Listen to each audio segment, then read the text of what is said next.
ဆိုတော့အဲ့အတွက်ကြောင့်မလို့ကျွန်တော်ဒီ Trichoderma ကကိုနေစိုက်ခင်းထဲမှာကြာနေစေခြင်းနဲ့ဆိုလို့ရှိရင်တော့ကျွန်တော်ရဲ့ဒီမြေကြီးကိုတဘာဝမြေဩဇာများထည့်ထားပေးဖို့လိုအပ်ပါတယ်ဆိုတော့အဲ့လိုပဲကျွန်တော်ဒီ Trichoderma ကိုလည်းဒီတစ်နှစ်ထည့်ပြီးတာနဲ့ပြီးသွားရောမဟုတ်ဘဲနဲ့ကျွန်တော်ဒီနှစ်စဉ်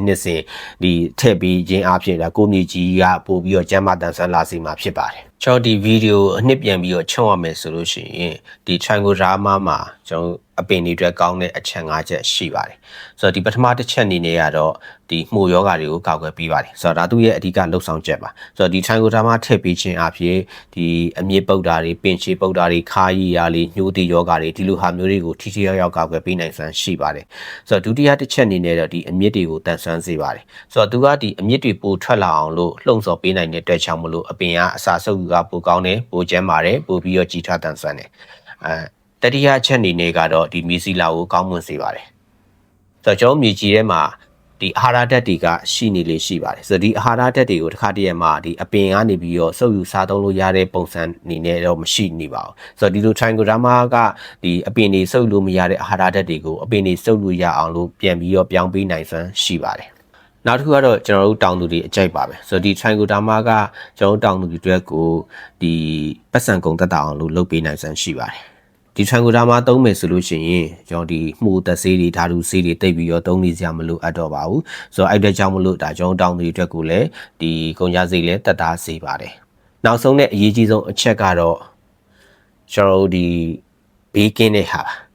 ဆိုတော့ကျွန်တော်ဒီမှုသက်ဆေးတွေသုံးမယ်ဆိုလို့ရှိရင်ဒီလိုဓာတုဆေးတွေဖြစ်တဲ့အတွက်ကြောင့်မလို့ကျွန်တော်တောင်သူရဲ့ကျန်းမာရေးကိုအများကြီးထိခိုက်စေပါတယ်ဒီတောင်သူတွေအတွက်ကျန်းမာရေးတွေမကောက်ကျွန်တော်ပတ်ဝန်းကျင်အတွက်လည်းအတူတူပါပဲဆိုတော့ဒီလိုမျိုး Trichoderma ကိုသုံးမယ်ဆိုလို့ရှိရင်ဓာတုဆေးတွေသုံးနေစရာမလိုတော့ဘူးပြီးတော့သူကလည်းလူတွေကိုအန္တရာယ်မရှိသလိုပဲဒီမြေကြီးအတွက်ဆိုလည်းမပျက်စီးစေပါဘူးမြေကြီးကိုပို့ပြီးတော့တောင်ကောင်းစေပါတယ်ဆိုတော့ဒီအတွက်ကြောင့်မလို့ဒါကဒီတဘာဝပတ်ဝန်းကျင်အတွက်ရောဒီကျန်းမာရေးအတွက်ရောဘေးကင်းစေပါတယ်ကျွန်တော်ဒီဘက်ခေတ်စိုက်ပျိုးရေးမှာတော့ဒီဓာတုဆေးတစ်မျိုးတည်းကိုပဲမှီခိုပြီးတော့သုံးစွဲနေတဲ့တောင်သူတွေကခေတ်မမီတော့ပါဘူးဆိုတော့ကုန်ကြစိတ်လည်းတက်တာမယ်ရေရှည်အတွက်လည်းကောင်းမယ်ပတ်ဝန်းကျင်တွေလည်းကောင်းမယ်မြေကြီးတွေအတွက်လည်းကောင်းစေမယ်ဒီ Trichoderma လိုမျိုးဒီတဘာဝနီလန်းတွေကိုပြောင်းလဲအသုံးပြုကြဖို့ရအတွက်ကိုကျွန်တော်ဒီနေ့တိုက်တွန်းဆွေးနွေးလိုပါတယ်ဆိုတော့ဈေးကလည်းဒီဓာတုဆေးတွေထက်ကိုအများကြီးတက်တာနေတယ်ကုန်ကြစိတ်ကလည်းတကယ်ကိုတက်တာတယ်ပို့ပြီးတော့လည်းထိရောက်တယ်ပို့ပြီးတော့လည်းကောင်းမွန်တယ်တချောင်းမို့လို့ဒီလိုနီးပညာတွေကိုလက်တွေ့ကျင့်သုံးကြဖို့ရတဲ့ကိုကျွန်တော်အနေနဲ့တိုက်တွန်းနှိုးဆော်အပ်ပါတယ်ဆိုတော့ဒါနဲ့ပတ်သက်ပြီးတော့တည်ချင်လာတဲ့မိကွန်းတွေရှိမယ်ဆိုလို့ရှိရင်လည်းကျွန်တော်ဒီအစိမ်းရောင်လမ်းရဲ့အမေဖြစ်ကဏ္ဍမှာလာပြီးတော့မေးမြန်းဆွေးနွေးကြဖို့ရတဲ့ဖိတ်ခေါ်အပ်ပါတယ်ဆိုတော့အားလုံးကျေးဇူးတင်ပါတယ်